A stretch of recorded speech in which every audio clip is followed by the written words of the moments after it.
시편 4편 고난의 밤에 드리는 기도.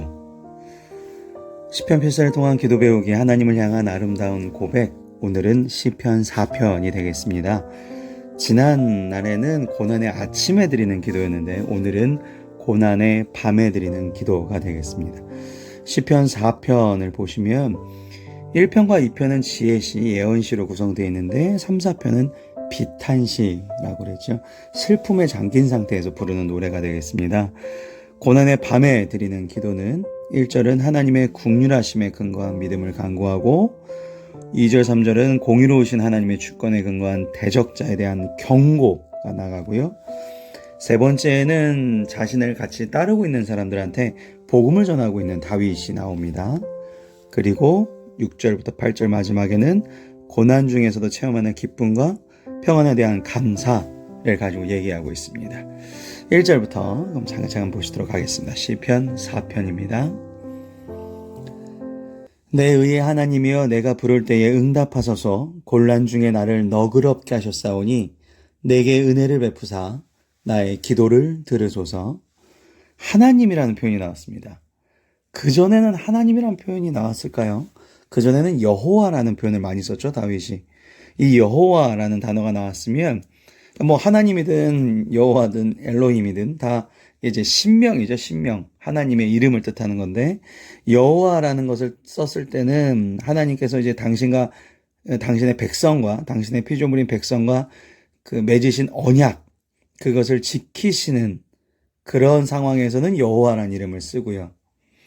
오늘 이제 하나님을 썼는데 이게 이제 원어로 보시면 헬라어로 옐로힘이라 그럽니다. 옐로힘, 천지를 창조하시고 이런 권능, 전능하신 이것을 좀 강조할 때는 엘로힘을 쓰거든요.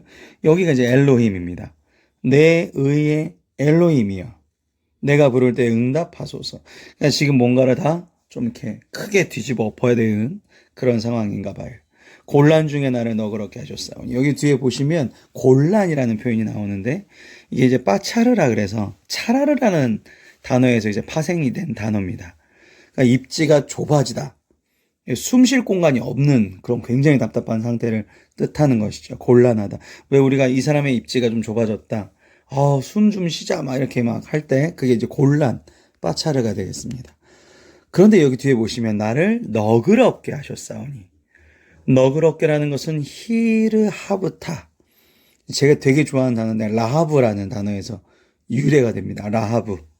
이 라하브가 뭐냐면요, 공간을 넓혀주는 거예요.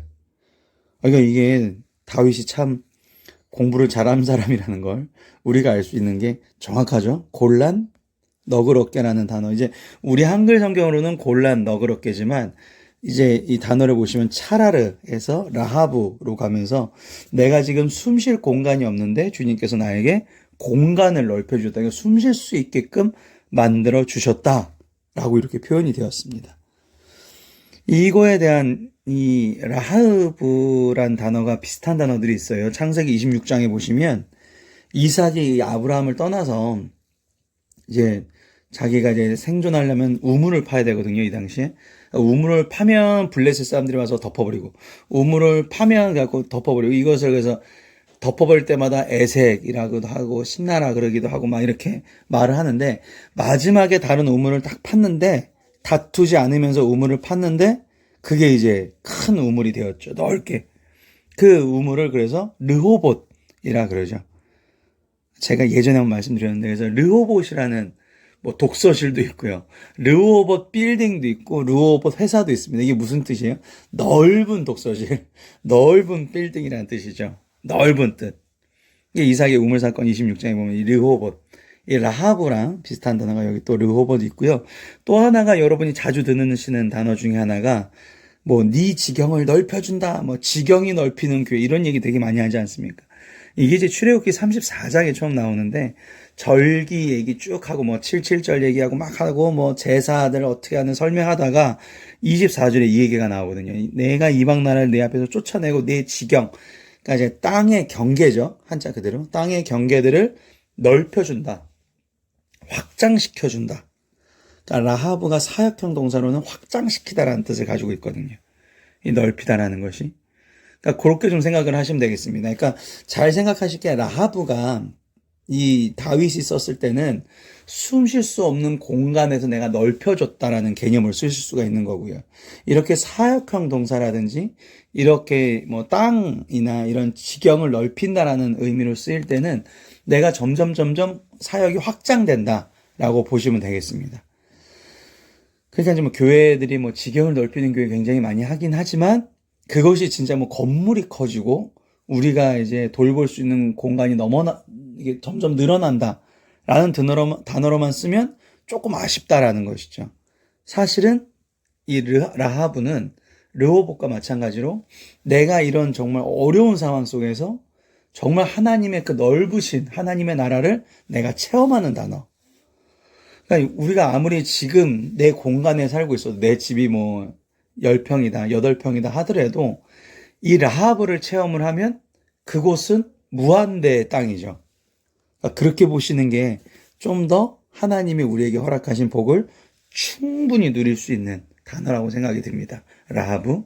그래서 무조건 교회가 이제 뭐 땅을 넓히는 이런 것도 중요하겠지만 더 중요한 것은 내가 누군가를 만나서 그 사람이 하나님의 넓은 나라를 체험하는 것, 하나님의 끝이 안 보이는 그 나라를 경험하게끔 하는 것. 그것이 중요한 신앙이 되겠습니다. 1절이 중요해서 이게 좀 더 길었습니다. 그래서 1절은 힘들 때마다 숨 쉬기 위해서 주님부터 의지하는 신실한 신앙인에 대해서 다윗이 얘기를 했습니다. 자, 그 다음 부분 보시죠. 그 다음에는 공의로우신 하나님 주권에 근거한 대적자들에 대한 경고가 바로 나오네요. 그래서 2절에 이렇게 나옵니다. 인생들아, 어느 때까지 나의 영광을 받고 욕되게 하며 헛된 일을 좋아하고 거짓을 구하려는가. 인생들아 라고 하는 웃긴 표현인 것 같죠. 인생들, 이런 인생들. 빤의 이씨라고 합니다. 그래서 사람의 아들이라고 해석이 될 수 있고요. 무슨 얘기인가 하시겠지만 이 이씨라는 게 이제 굉장히 좀 높은 영향력을 행사할 수 있는 사람들을 할 때 이 당시에는 워낙 남성형 단어들이 많았어요. 그래서 이 단어도 그런 뜻입니다. 굉장히 높은 영향력을 행사하는 사람들이라는 것이죠. 그래서 다윗이 지금 원망하는 대적들에 대해 경고하는 그 대적들의 대상이 일반 이렇게 시민들이 아니라 다윗의 같이 있었던 영향력을 끼쳤던 어떠한 사람들이다 라고 보시면 되겠습니다. 실제적으로 이 압살롬이 반역을 이끌어서 다윗이 쫓겨날 때 다윗을 모질게 했던 사람들은 다 다윗의 측근들이었죠. 실제적으로. 어느 때까지 무가치한 행위를 계속적으로 할 거냐라는 뜻인데 뒤에 보시면 그 무가치한 행위들이 쭉 나오죠. 나의 영광을 받고 욕되게 하고 헛된 일을 좋아하고 거짓을 구하려는가.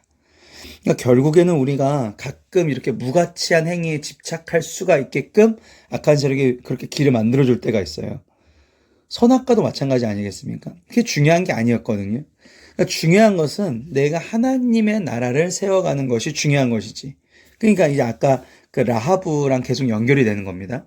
하나님의 나라를 이 사람이 체험할 수 있게끔 하는 것이 중요한 것이지 그 외에 있는 것들을 계속적으로 생각할 필요가 없다라고 보시면 되겠습니다. 여기 지금 셀라라는 표현이 나왔는데요. 지난 3일 차에도 말씀을 드렸던 부분이죠. 39편에서 68회 셀라가 나오고 들어올리다, 잠시 멈춤, 이렇게 환기하는 그런 표현이 셀라다. 여호와께서 자기를 위하여 경건한 자를 택하신 줄 너희가 알지어다. 내가 그를 부를 때 여호와께서 들으시려다. 경건한 자는 하시드라. 그래서 유명한 단어죠. 헤세드에서 파생이 됐습니다. 하나님의 뜻, 하나님의 진리를 지키며 그것에 대해서 변치 않고 있는, 지키는 사람을 뜻하는 게 바로 경건한 자가 되겠습니다. 우리도 경건한 자가 돼야 되겠죠. 그 다음에 그 뒤에 내가 그를 부를 때에, 빼카라이라 그래요. 부를 때라는 것은 소리내어 부르짖는 거예요. 간절하게 소리내어 부르짖는 거죠. 뭐 통성기도라고 보실 수도 있는 거고요. 그리고 혹은 내가 속으로 막 정말 끓듯이 하는 기도 있잖아요. 소리를 크게 안 내더라도 내 속으로 소리를 크게 막 내잖아요. 끓듯이 하는 기도. 아버지 하면서 크게 내는 기도. 이게 이제 다 빼카레이가 되겠습니다. 그러면 하나님께서 이거를 들어주신다는 거죠. 이게 이쉬마흐인데요. 이게 쏴마흐라는 단어에서 파생이 된 건데, 쏴마흐가 뭐냐면 하나님이 그 단어를 들으셨어요. 그리고 하나님이 얘가 이렇게 힘들구나 이해하셨어요. 그래, 내가 얘를 도와주겠다. 수긍이 되시면, 그러니까 마음에 이게 공감이 되셔야 되는 거죠. 되시면 그에 따라서 조치를 내려주시는 거죠. 천사들 샥 푸시는 거죠. 그죠? 그러니까 왜 우리가 기도의 방법을 왜 배워야 되느냐? 저희 교회가 올해 기도로 부흥하는 공동체인데 왜 기도의 방법들을 시편을 통해서 배우고 제가 주일마다 설교하는 것들을 통해서 기도의 방법을 들어야 되느냐? 하나님은 악인의 기도를 안 들으시고 의인의 기도를 들으신다라는 것입니다. 그래서 기도의 방법이 확실히 알아야 의인으로서 하나님 앞에 기도를 드릴 수가 있고 하나님께서 그것을 들으시고 이해하시고 공감하셔서 그에 따른 조치, 즉 응답해 주시기 때문에 기도의 방법을 우리가 배워야 되겠습니다. 자, 그 다음에 4절, 5절은 복음을 전하는 다윗인데요. 그 대상이 자기 이제 추종자라 그러죠. 자기를 같이 따르고 있는 사람들한테 뭐라 그러냐면 너희는 떨며 범죄하지 말지어다. 자리에 누워 심중에 말하고 잠잠할지어다. 셀라. 분명히 막 분노가 있고 수치스럽고 억울해서 막 몸이 떨릴 정도 그럴 수 있어. 분노가 일어날 수 있어. 하지만 그럼에도 불구하고 하나님과의 관계를 통해서 마음을 다스려서 범죄에 이르는 일은 없어야 해. 이게 복음이죠. 네. 그래서 뒤에 보시면 심중에 말하고 잠잠할지어다. 고요한 중에 이제 밤에 이게 지금 저녁 찬송시라 그랬잖아요. 밤에 드리는 기도문. 고요한 중에 반성하고 잠잠하자. 말하지 말자. 그러면서 의의 제사를 들고 여호와를 의지하라. 그러니까 그냥 이게 안 되죠. 인간이 그냥 이렇게 막 참으면 도리어 병이 되죠. 그래서 어떻게 통해서 하나님과의 관계 회복을 통해서. 그래서 이제 의의 제사라 그래요. 의의 제사라는 표현을 썼는데 이 제사가 이 당시에는 막 동물을 잡아서 하는 그런 제의적 제사도 있었는데 제의적 제사가 아니라 지금 여기는 말하는 것은요. 영적 제사입니다. 지부의 채테크. 우리가 왜 예배에 대해서 말씀을 들으실 때 항상 신령과 진정으로 드리잖아요. 이제 마음을 찢고 통회하는 심령을 그 마음을 하나님 앞에 드려버리는 거예요. 이게 진정한 예배라고 말씀하셨죠. 주님께서 영적 제사다. 영적 제사. 그걸 드려야지만 내가 이렇게 될 수가 있다. 마음을 다스릴 수 있고 범죄에 이른 일이 없고 잠잠할 수 있다. 라고 얘기를 합니다. 자, 이렇게까지 보셨고요. 그 다음에는 이제 조금 대상이 지금 그러니까 지금 오늘 시편 4편만 해도 1절에 하나님 앞에 이 긍휼하심을 구했고 2, 3절에는 대적자들한테 한마디 했고 그 다음에는 자기를 따르는 사람들한테 4, 5절 얘기했고 마지막에는 다시 하나님 앞에 올리는 기도를 올립니다. 고난 중에서 체험하는 기쁨과 평안이죠.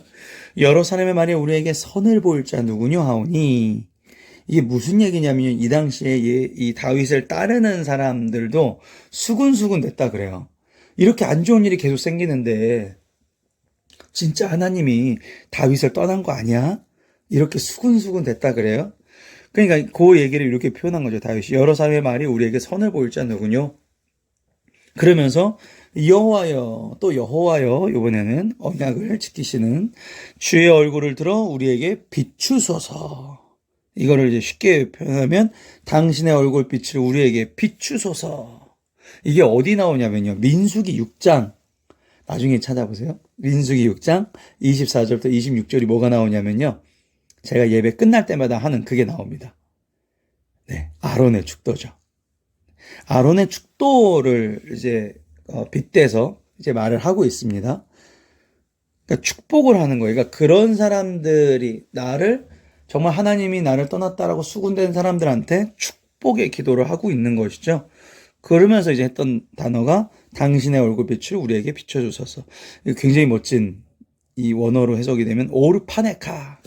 오르 빛이죠. 오르파네카 당신의 얼굴빛 나에게 베풀어 주시옵소서. 비춰 주시옵소서.